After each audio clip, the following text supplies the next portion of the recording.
In these uncertain economic times, you've got to do whatever you can to save money. One of our biggest expenses can be our cars, especially when unexpected repair bills hit. Not anymore. If you own a vehicle with less than 130,000 miles, is less than 12 years old, has a warranty about to expire, or even no warranty at all, you could stop paying for car repairs. Roadside assistance, towing, and rental coverage are all included. Don't wait for the next repair. Make one free call right now to see if you qualify. If your vehicle is less than 12 years old, has less than 130,000 miles, even if it's out of warranty, paying for car repairs can become a thing of the past. Call us right now and get your car protected before your next repair bill hits. Get protection and no more repair bills. Call 800-696-1030. Again, 800-696-1030. That's 800-696-1030. 800-696-1030.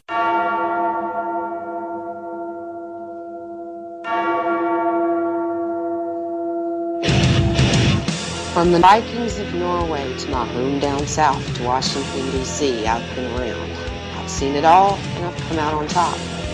You better beware, for all you know, the bell tolls for you. Enter the bell tower or watch your step.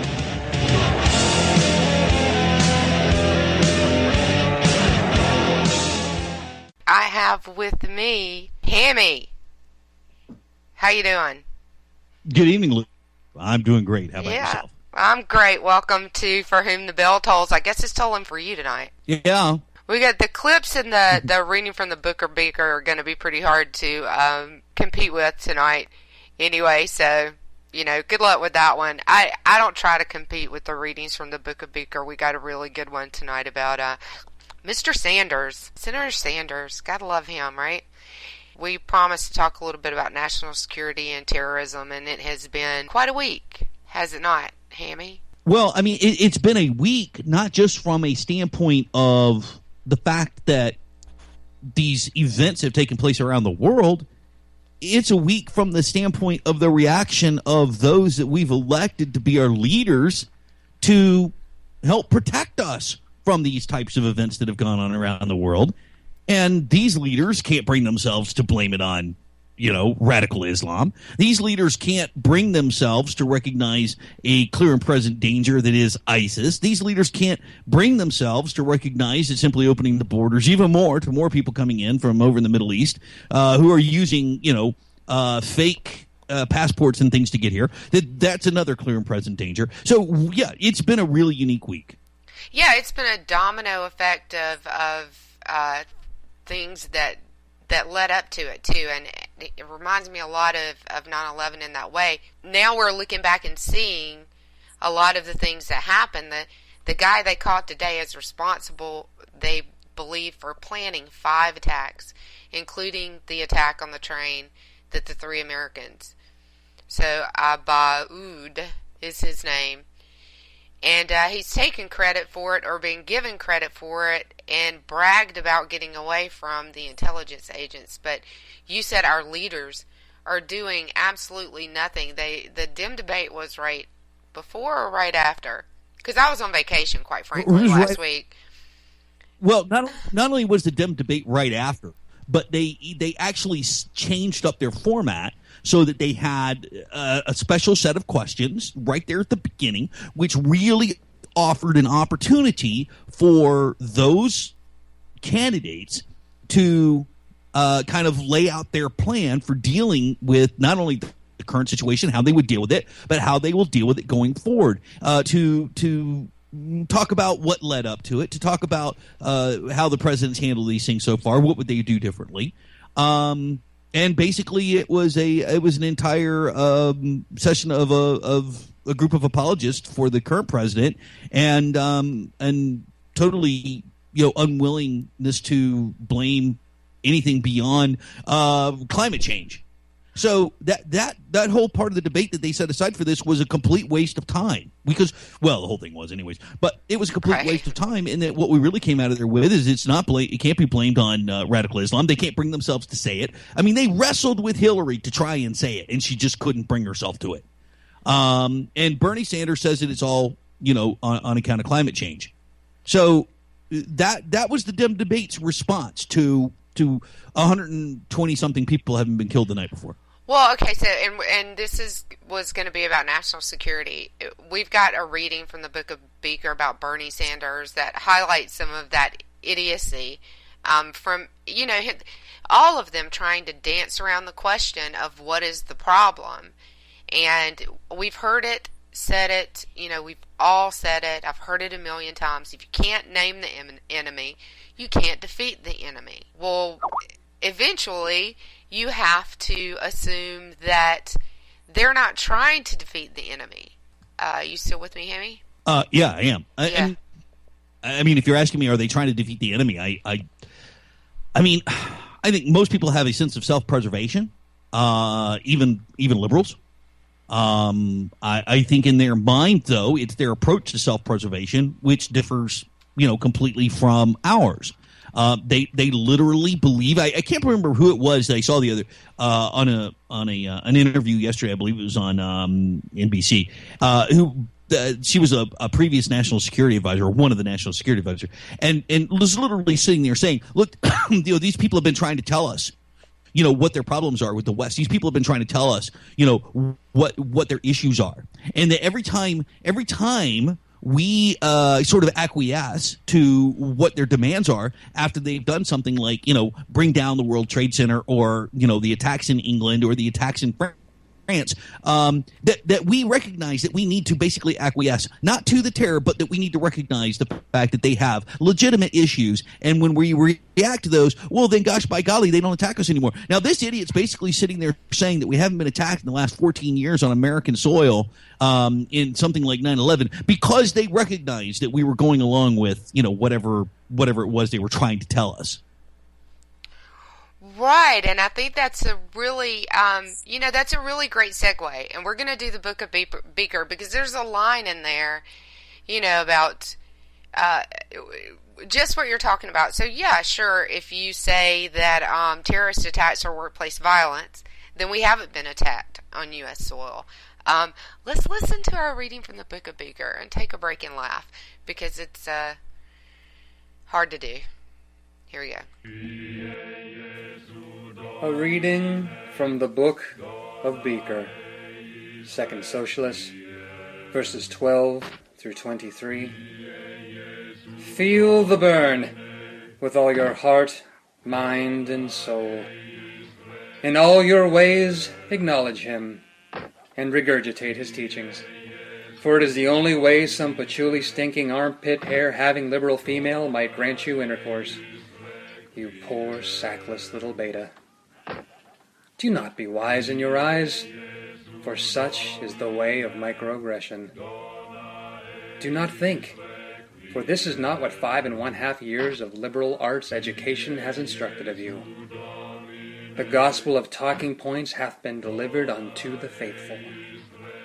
You have but to sing its praises and rejoice. Shut your ears to the cries of the innocent. Instead, let your soul be soothed by the message of his pasty whiteness, the lip-spittle ramblings of the ancient male champion of equality. When blood fills the streets, look not with your eyes, but let your heart listen to he who is most favored by Gaia, our most holy goddess of the earth. When those most wretched, misunderstood souls point their staves of fire and thunder, inflicting pain and death upon the innocent, keep your mind downcast. When the disadvantaged from lands of Nod cut off the heads of men and bring down birds of metal from the sky to crash upon the earth, use not your common sense. Remove from your mortal cognition acts of reason and thought, for it is not ideology that drives them. It is not their faith. It is not even them. Your prophet has told you so. For it is we who have sinned against Gaia, as we pollute her temple with our desire for conditioned air, multiple types of deodorant, and lust for fossil fuels. We incur her wrath. As her temple writhes in agony, so shall her people. Besides, it's just workplace violence or something, you racist bastards. This has been a reading from the Book of Beaker.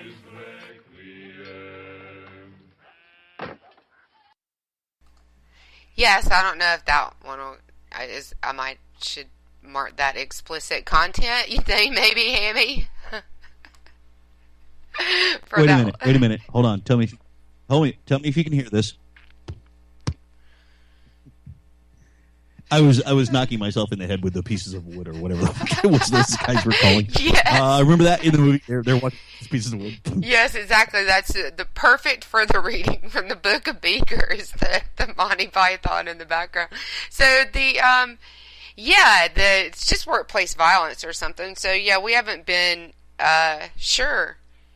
It's been 14 years since we were attacked on American soil, if you want to look at it that way.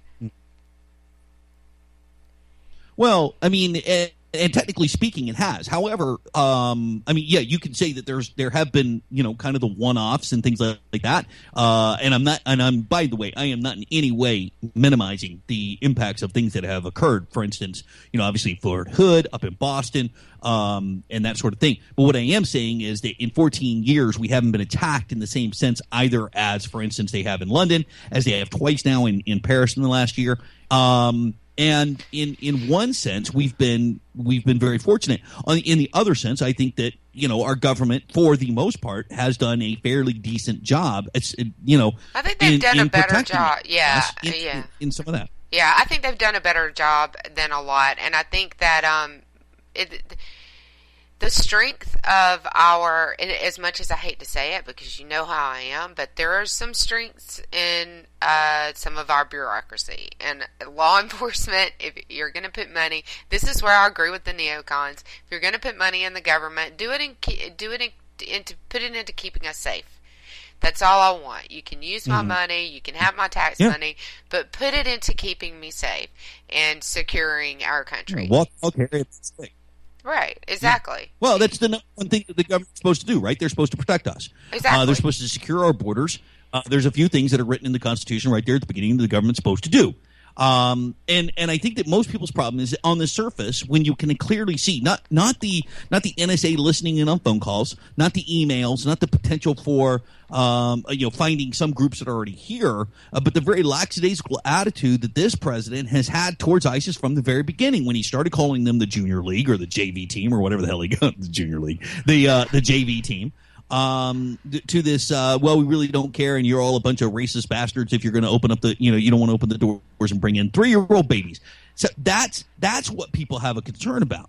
That it's this attitude of, maybe there's stuff going on behind the scenes that's really good, but on the surface, you're scaring the shit out of us. Well, yeah, and they appeal to people's guilt, and I think that any time that you see someone appealing to their guilt instead of their intellect, that you have to look at it really hard and ask the question, wait a minute, why do you have to appeal to me on an emotional sense in order to make your argument? But most people just don't think that way.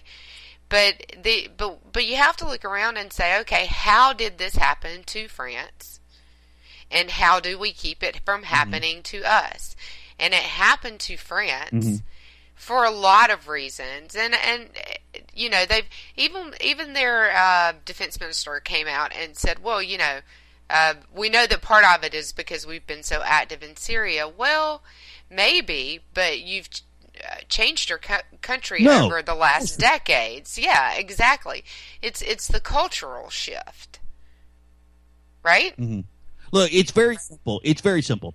When you allow a group of people to come into your country, and at the exact same time, there's no explicit expectation that these individuals are also going to assimilate into your culture, and that they're going to bring with them everything that they had, and then they're going to try and set up little centers of their own where they have their own courts and their own jurisprudence and their own ideologies and their own rule of law and everything else.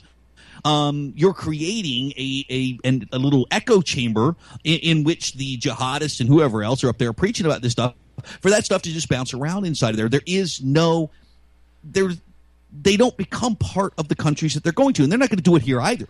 Now, here's a point, and I think people miss this. We bring in 75,000 refugees a year as it is right now, on average. So we're not exactly the heartless bastards that the president's trying to put out there. Absolutely we not. bring them in from all kinds of places. And apparently we dump most of them in Dearborn, Michigan. But we bring in these people from all over the place.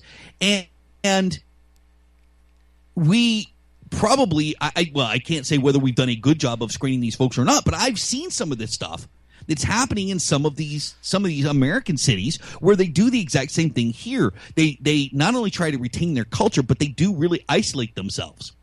And then if people show up that aren't part of that culture, then they get, attacked and everything else. So there are small versions of what's going on in France and England and Belgium here in the United States already. And I think that's the concern that people have. Don't continue to import them unless you're going to start to put some stipulations around this. Make sure the right people are coming in, and then let's get back to assimilation. And this is and stop shipping them all to Dearborn.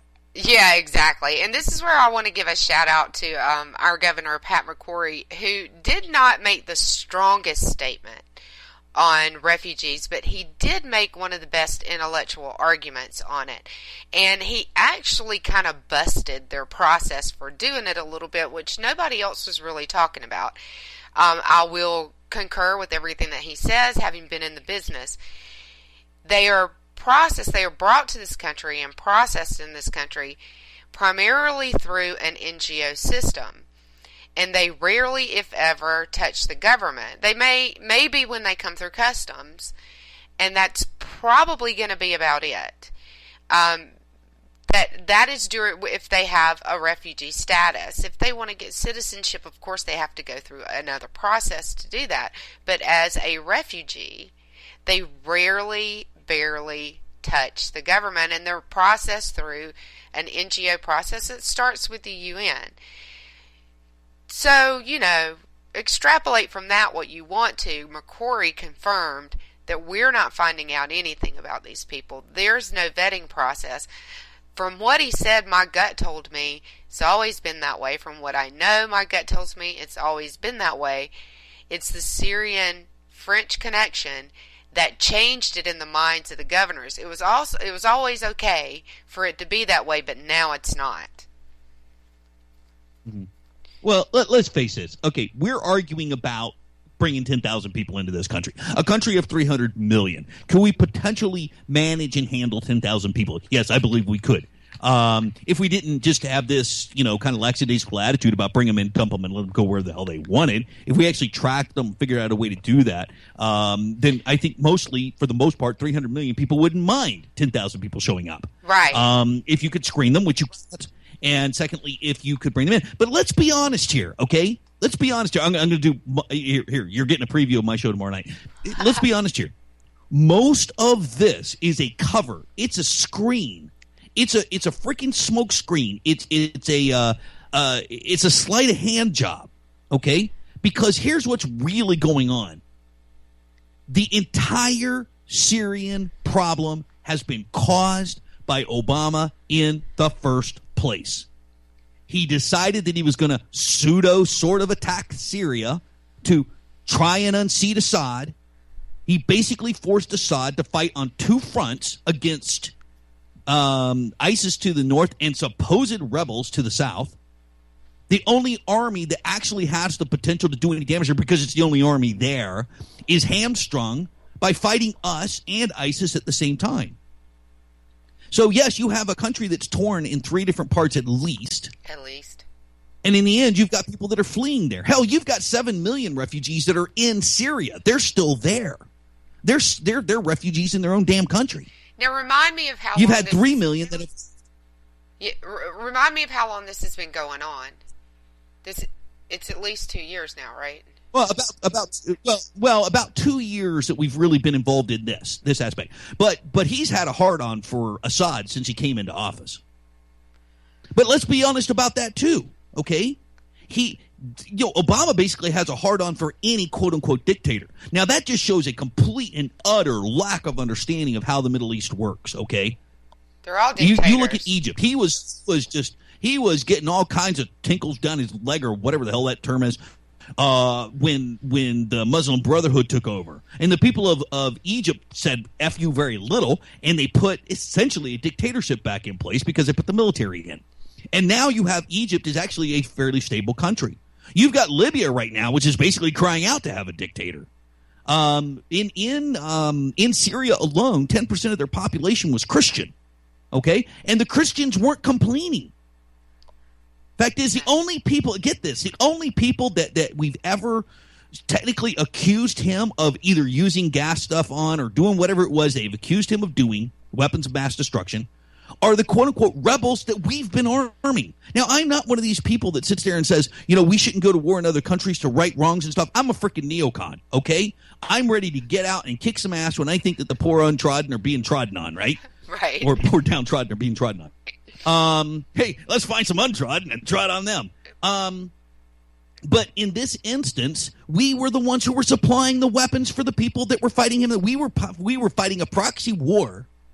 Even all the way back through, we could get into Benghazi here, but where those weapons were being shipped out of and getting to. So we've been fighting a proxy war on the ground there. Then we say to him, "Oh wait, you're the person who is the head of that government there, and you're actually attacking back on the people that we're supplying weapons to. You cross this line, and we're going to attack you. Damn it!" Now then, you got ISIS pouring in from the north. He's having to fight them on both fronts. So what do we decide to do? Rather than helping to enable the people of Syria, forget Assad, instead of helping enable the people of Syria to actually protect their own homeland, we start attacking him there, and we're diverting his army. So ISIS is actually able to take over in a much faster manner. You used to have 10% of their population was Christian. It's down less than 1% now. 3 million of the people have left the country. Yeah, we made the mess. So this is all smoke and mirrors. This is all a complete smoke screen. This whole business about bringing in 10,000 people. No, he just doesn't want America to concentrate on the fact that he's the one that's totally effed up the Middle East. Sorry. No, and you can take it back to the Arab Spring, and I think that was 3.5 years ago or so. 2.5 years ago, 3.5 years ago. No, it was 2000. It was the spring of 2012, right? So you could take it all the way back to that. Yeah, you could take it all the way back to that. That's when he really started effing it up. And he's been effing it up ever since. Pretty much, right? So... Hey, by the way, you know what? Most Syrians, by the way, this is going to sound totally like white boy here, okay? I'm just going to tell you right now. If most people ever recognize a Syrian if they saw them walking down the street, you probably wouldn't, okay? You probably wouldn't recognize them because, by the way, most of the people that you see that are quote-unquote Syrian refugees, they're not freaking Syrians. Give me a break. Half of the people that are traveling across – first of all, all the people in the boats that are coming from Africa, those aren't Syrians, okay? But I'm tired of seeing that crap on TV. And then the rest of them that you see all over the place and in the camps and everything else, half of those people aren't Syrians. No offense, and this is not to be white boy, but half of your Syrians are blonde hair and blue-eyed, for Pete's sake. So this big thing that they keep showing the pictures of all these people, half those people are not Syrian, so I'm not sure where the hell they're going to get these people from they're trying to bring in the United States in the first place. Yeah, absolutely. I couldn't agree with you more. The other thing is that I would rather take the European refugees that are trying to get out of Europe now that it's full of refugees from the Middle East that aren't really even refugees. I mean, when ISIS warned you that they are, and they've stolen passports from Syria, and they warn you that they're going to, blank passports, by the way, right. And they warn you they're going to infiltrate you through the refugee program, yet you run that refugee program anyway with absolutely no way to vet those people. It's insane. What they were thinking, I have no idea, but Well, I'll tell you this. I'm pretty sure that the Greek economy itself right now is completely dependent upon fake passports. Yeah, exactly. Yeah, exactly. And because that's where they're faking in them. So they stole blank passports from Syria, took them to Greece, and that's where they're being created. And why would they be being created in Greece? Well, Greece is another place that has been importing refugees from the Middle East for at least 3.5 years, if not longer, probably longer, and all over. And the story, well, we'll get into the story about the guy they caught identified today as the mastermind of what happened in Paris on Friday night with the coordinated attacks, and it was quite a few coordinated attacks. But while we're still talking about leaders and how they respond, let's talk for just a minute about the French government and how they're responding. So, airstrikes. You talk about that a little bit because you were the naval. Oh, and by the way, a tinkle down your leg is something that you used to do in your flight suit. No way. Hammock. Yeah, no, just kidding. And but you were the naval aviator. You talk about the airstrikes. That's your bailiwick there.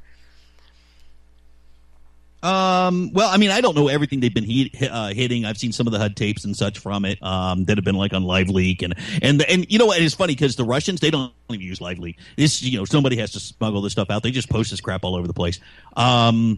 So, I mean, I think what they did was they're first of all, they got their intelligence from my understanding. Okay, I'm not in the service anymore, but my understanding is that they got the intelligence from us as to targets to hit. Amazingly, they could get the intelligence from us, but we couldn't freaking do it. We have to have somebody else do it. Thank you, Obama, once again, from leading from behind. I think he leads from behind because he just basically likes to look up other people's asses. Let's be honest. Anyway, so this is not, there's nothing to prove that, but I'm pretty sure it's true.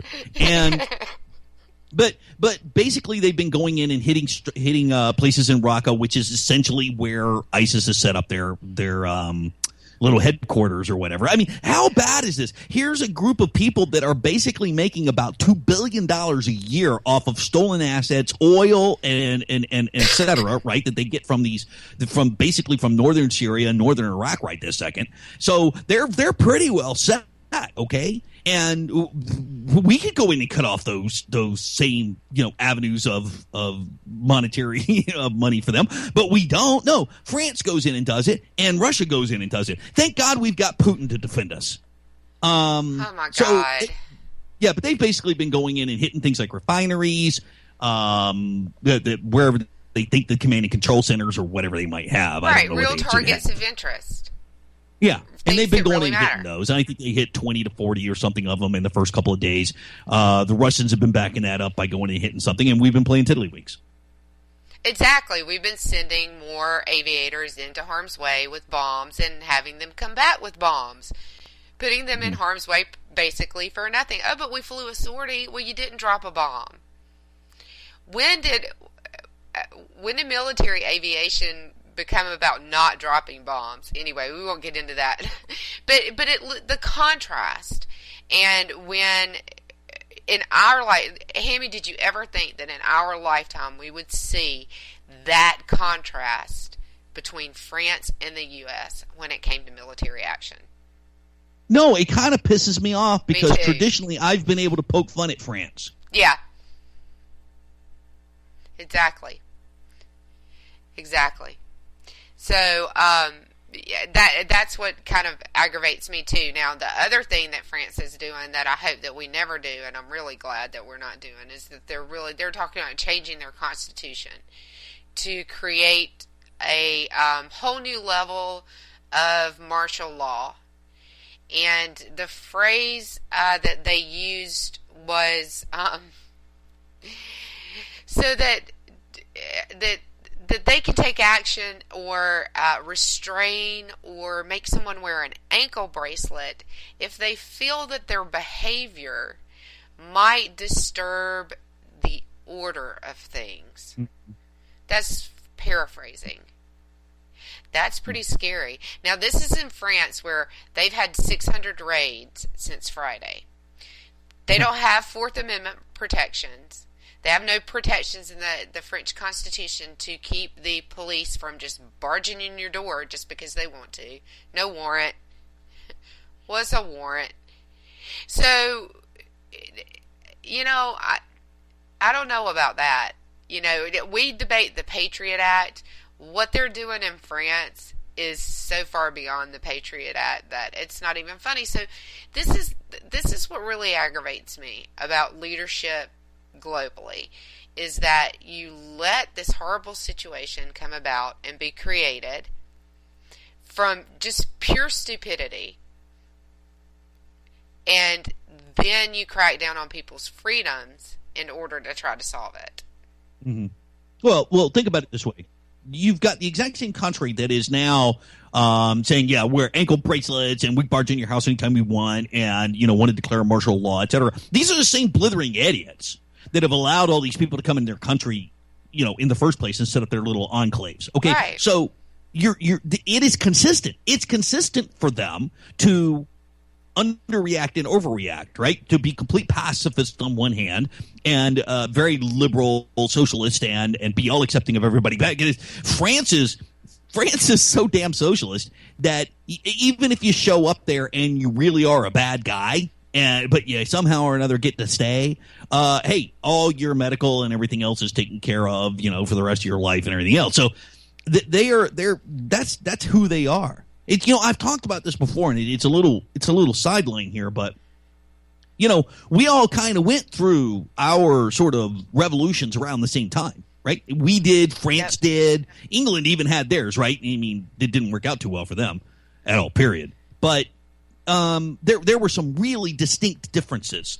But the most distinct difference that came out of it was in the United States, we had a constitution that was written by a group of men who were so unselfish and so unself-centered that they wrote a constitution that enabled the power to go back to the people, to stay away from a strong centralized government.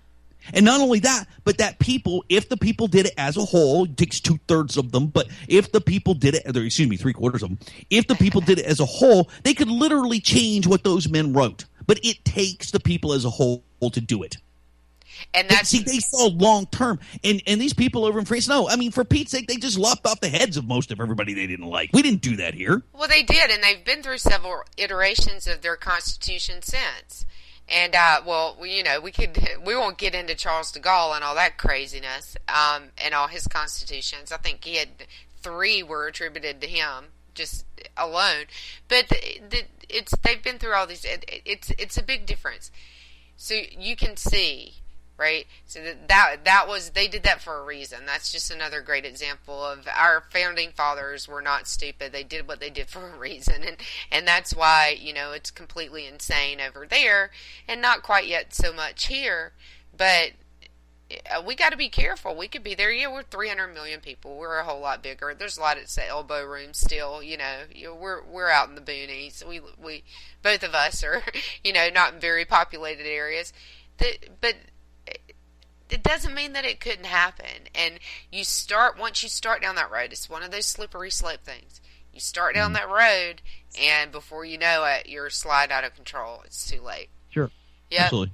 Yep. All right. Well, we're going to cut to a break real quick, and we will be right back with the second half of the show and a fabulous clip that if you hadn't heard it, you got to stick around for it because it's really good.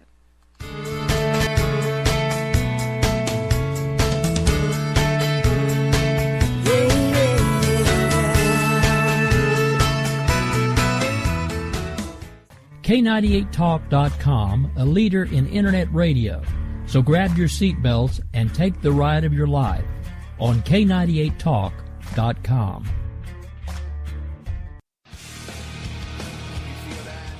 This is JD. And this is Stacy. Join us Tuesday nights, 10 p.m. Eastern, for Game On. Remember, lock up the children and the old folks. Game On, the home of liberservative conservatism. Where no one is safe, no one is spared. Not even the hosts. Oh, that was supposed to be a spin cycle. I'm sorry. Yeah, that's okay. We love you anyway. Right round, baby. Self-monitoring right Ebola radio strikes again. Anyway. Anybody see the host monkey? Where's the host monkey? Where's the host monkey? For God's sake, I need an antidote. Just do your rant. Let's pop out of the segment. Find us on Twitter at JD and Stacy. You're listening to K98Talk.com.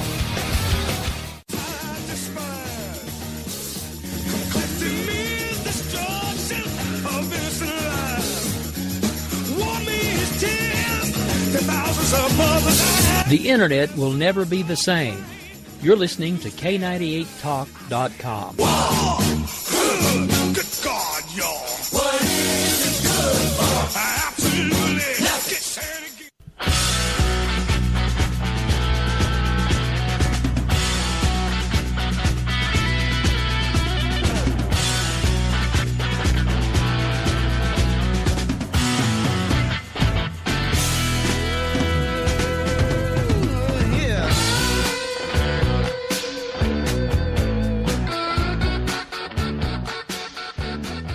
All right, we have Dr. Arrington here. We do a show together on Sunday, but this is the first time that we've ever gotten together to talk about your expertise in aviation and a lot of other things.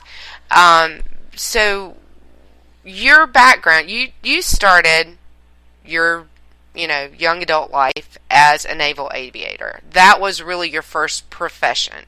And you were a naval aviator for many years.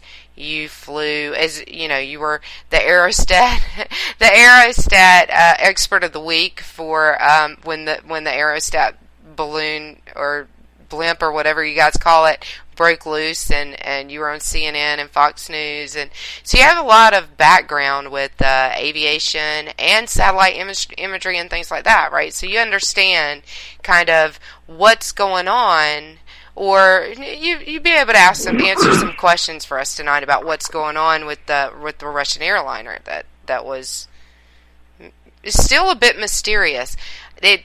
We've got two different stories going on, but there's still a lot of mystery behind what happened. Yeah, my squadron mates from the Navy, I was an attack pilot in the Navy for 20 years and flew all 40 different aircraft carriers, many different airplanes in the Navy. And when they saw me on Fox News and CNN, they reached out to me on all the different social media outlets to tell me that CNN and Fox now have a dedicated blimp expert. And I expect nothing less from a semi-arrogant Captain Naval aviators. Yeah, really. Somebody's got to be the blimp expert, though, Doc. So it might as well be you. But so it's been 6 days. The airliner was taking off from Sharm el-Sheikh. Can you say it better than I can? And that is an Egyptian resort town. So there's lots of tourism there in that area, and it's really one of the few real touristy areas of Egypt. It's a lot of where a lot of Egypt's tourism economy is, correct? Right? That's correct. And you got to realize, and I taught this to my students at the universities, that whenever anybody makes any kind of statement, whether it's an official statement from a government entity or an individual, a troll on Twitter, you got to consider the political context or the historical context from which the perspective that they adopt based on the political context. Why would they say that? Why would Egypt immediately come out and say that Flight 9268 was not brought down by terrorism? You mentioned it just a second ago. They have a booming tourist industry, and they don't want to impact that. Well, the truth is going to come out like it always does. Well, why would Hillary Clinton and Barack Obama and Susan Rice say that it was a YouTube video that caused a spontaneous reaction to the stuff that happened in Benghazi? What's the historical context? What's the political context? He was running for re-election, and he'd already said that they had Al-Qaeda on the run, and nothing was further from the truth. So first thing you got to realize when you're listening to people talk, why did they say that? Is there a reason, the motivation behind why they would tell you something that wasn't true? And it happens all the time. And George Washington did tell lies. And not very many, but right, yeah, not very many, but but he did, and it's known that he did, and some of them were in wartime and they needed to be told, but that's a whole other story. So it's important to understand the way that, in this country, the way that we investigate airline accidents, and you guys have all seen the rebuilding planes on television and the debris, talking about the debris field and reconstructing an accident from the ground on the debris field back up and building a plane back up in a hangar to figure out what happened to it. But we have the Egyptian government and Russia investigating this accident, and that's a completely different transparency game. It's a different political game. It's a different game altogether, is it not? It is, and they both have different motivations. to come up with a reason. There's many reasons that an airplane can come out of the sky. And I was trained by the NTSB and the FAA to conduct aircraft accident investigations when I was an interceptor pilot for U.S. Customs. But let's just put it this way, Winch. Airplanes don't just fall out of the sky because of structural failure, explosive decompression. They don't just break up in midair. It has happened. There was Aloha Airlines, the top, and the roof came off, but it still was able to fly and land. A lot of people have been saying that this airplane was brought down by a surface-to-air missile, heat-seeking missile, like a Stinger. They call them man pads. That's these crazy. Days. It was way too high for that. Well, yeah, it was up at 31,000 feet. The man pads don't go that high. They don't go any more than 15, 16. If you extend that to 20. So that's not true. I have a friend that would call. Yeah, I have a friend that would call that a smoke screen. Call her what? A smoke screen. It's just a smoke screen. Yeah. Yeah. Well, yeah, a smoke screen for the tourism industry. UAV. Some people have speculated, but we're not supposed to speculate on the cause of accidents, but everybody does it. We're doing it now.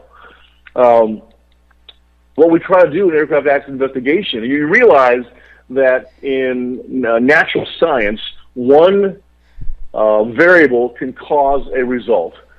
If I take water and I heat it to 212 degrees, it boils every time. Mm-hmm. So one cause can have a result. In complex human relations, there's never just one variable that causes the end result. There's 5, 6, 8. So what we try to look for is the most probable cause. It didn't hit a drone. That was too high for the drones. No structural failure. Some people mention purposeful crew member bringing it down. Right. That's what happened with the German airline. That actually happened. In fact, I talked about that when it occurred. That the guy actually brought it down. Right. That didn't happen here. It didn't hit a meteorite. A lot of people saying the Airbus 321s, which is the Stretch 320, they are fly-by-wire.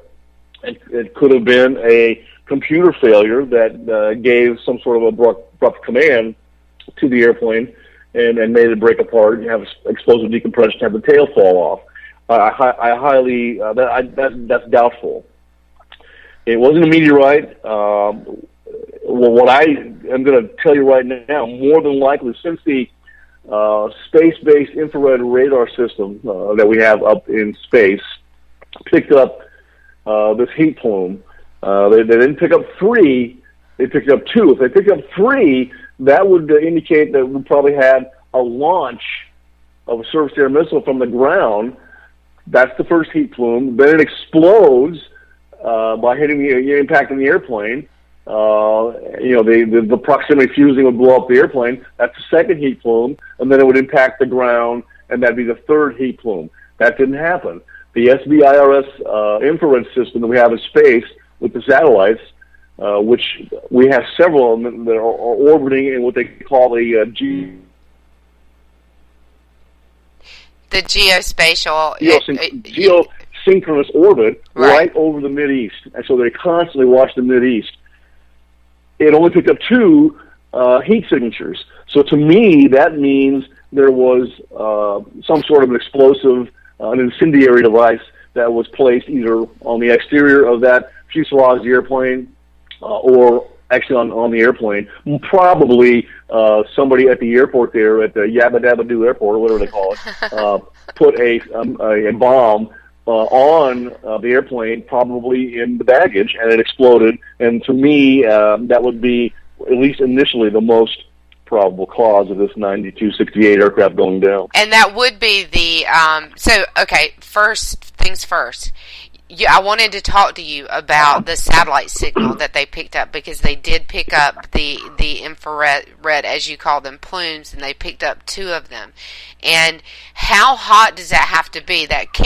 I heard an expert on Fox News say that an internal pressure, too much internal pressure, or a structural failure couldn't cause that amount of heat, that it would not have registered the way that it did on that satellite. Is that true?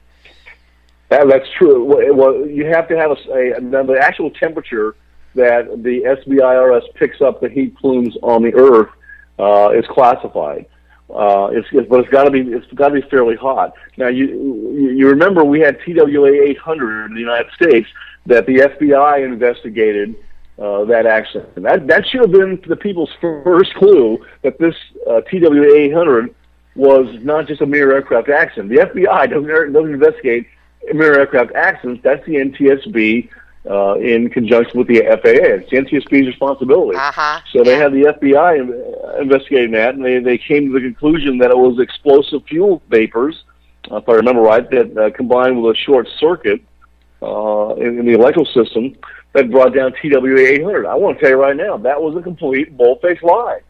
Because the next morning, after TWA 800 went down, I had a customs pilot friend of mine who was off on military duty that weekend with his Coast Guard unit or his National Guard unit, he's a helicopter pilot flying S-860s, called me and said, Randy, I was over the water. I saw the missile rise from the boat on the water and at a 45-degree angle impact that jet, that TW-800, and bring it down. I saw it, Randy. If I remember correctly, that was during the Clinton administration, was it not?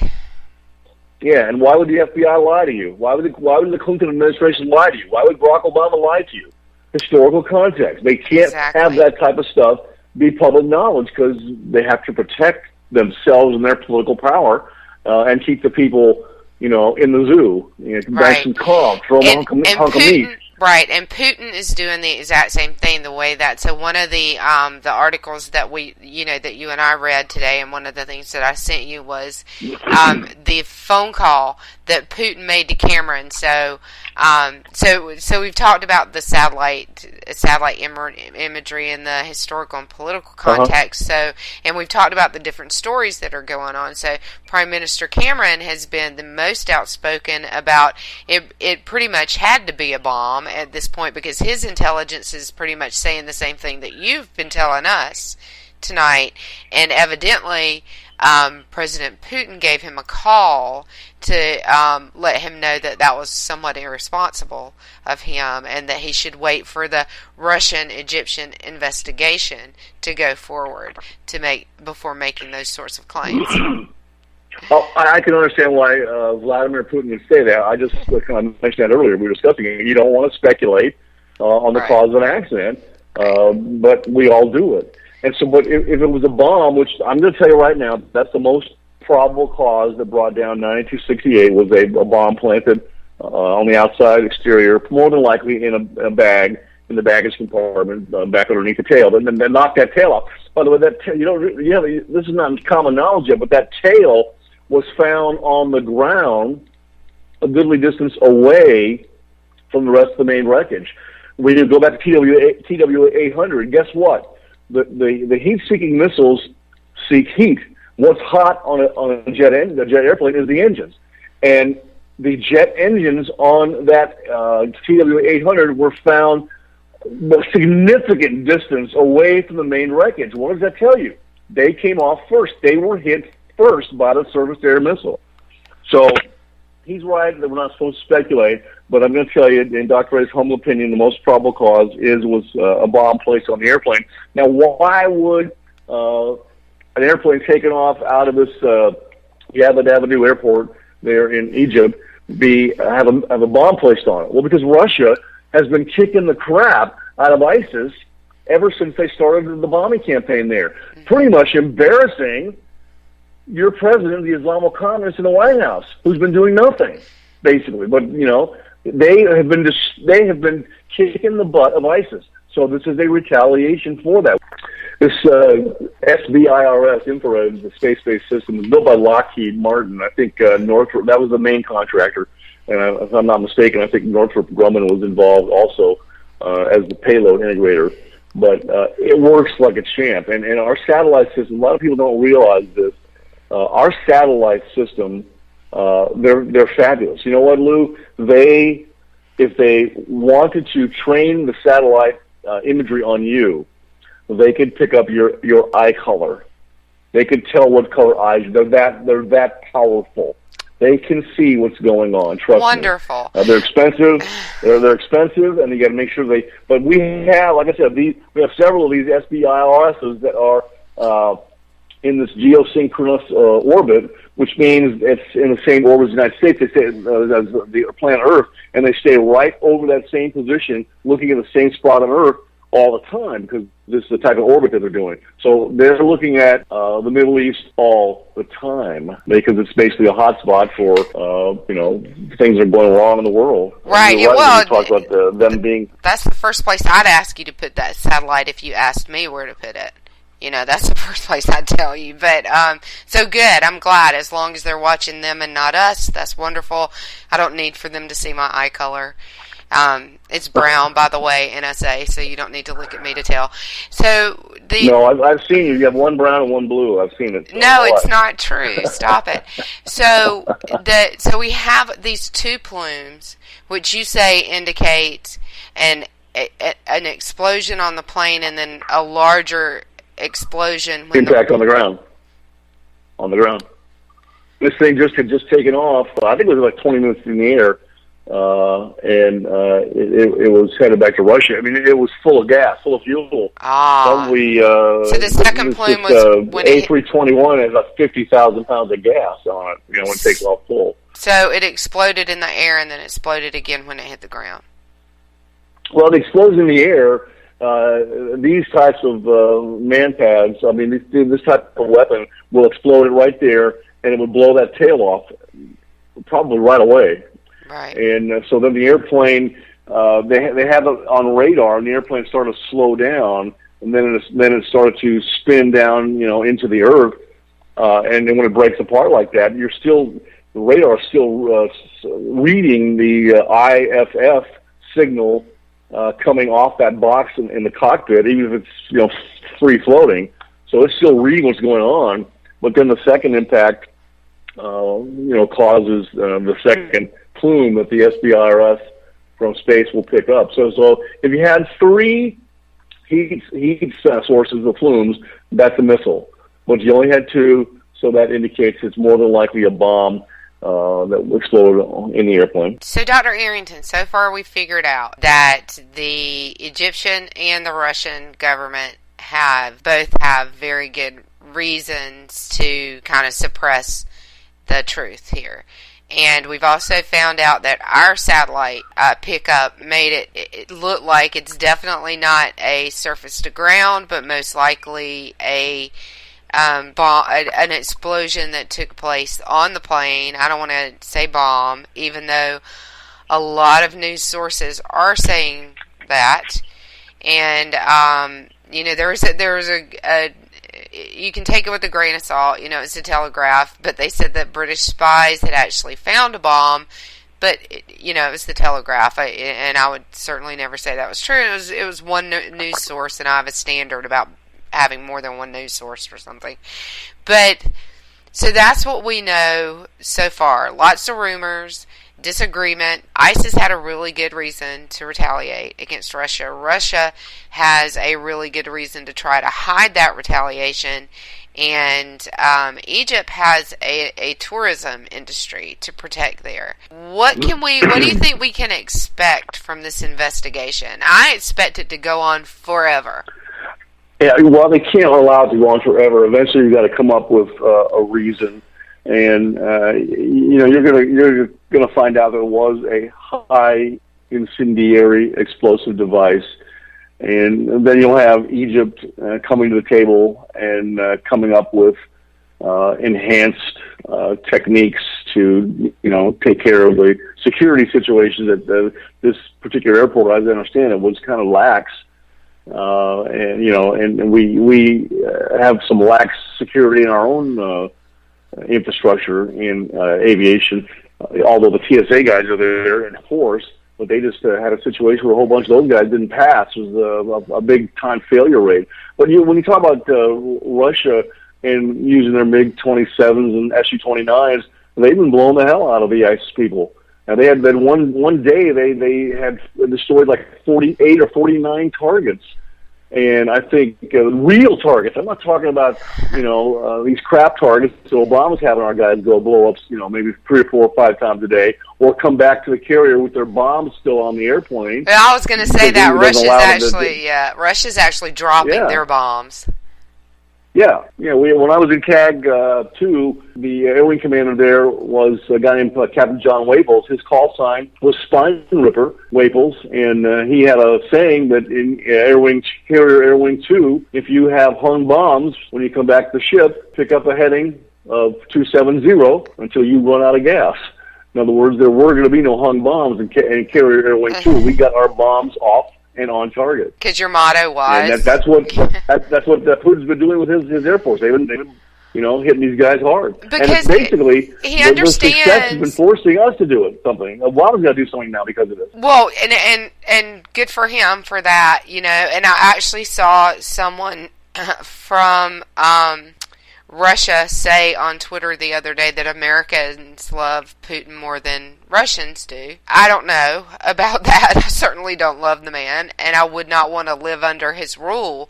But I think that Obama could probably take a lesson from him in this particular case, because at least he understands the value of, not the value of the plane, not the value of the bomb, not the value of the target, but the value of the man in the cockpit.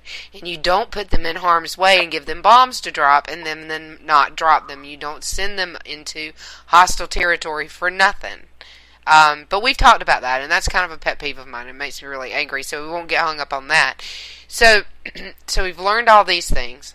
We know that it wasn't a surface-to-air missile or ground-to-air missile. We know that it probably wasn't a structural failure. Now, some people in Russia immediately noted that there had been structural failures or structural problems with the plane in the past.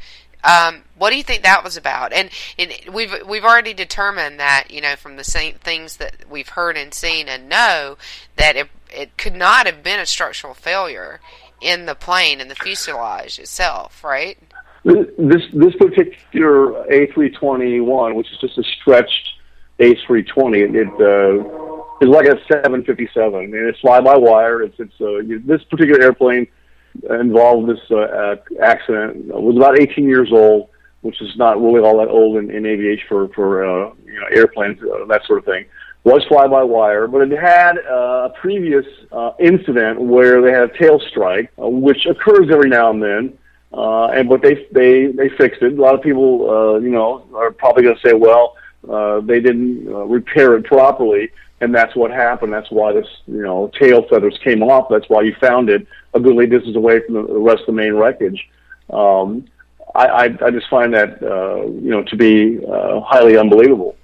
And again, we're going to find out that it was a high explosive incendiary device in retribution or revenge for 1,600 per month targets that are actual ISIS targets that Putin's Air Force has been destroying. So I want to thank all of you guys in the chat and everybody out there listening for joining us tonight. We appreciate it so very much. And I'll be here next week. I don't know who will be with me. I think we might have a by popular demand next week with me and Hammy. That was a really good show that a lot of people didn't get to hear. So we might be playing that one again for you guys next week. But we'll definitely be back. And thanks so much for joining us here on For Whom the Bell Tolls. And Dr.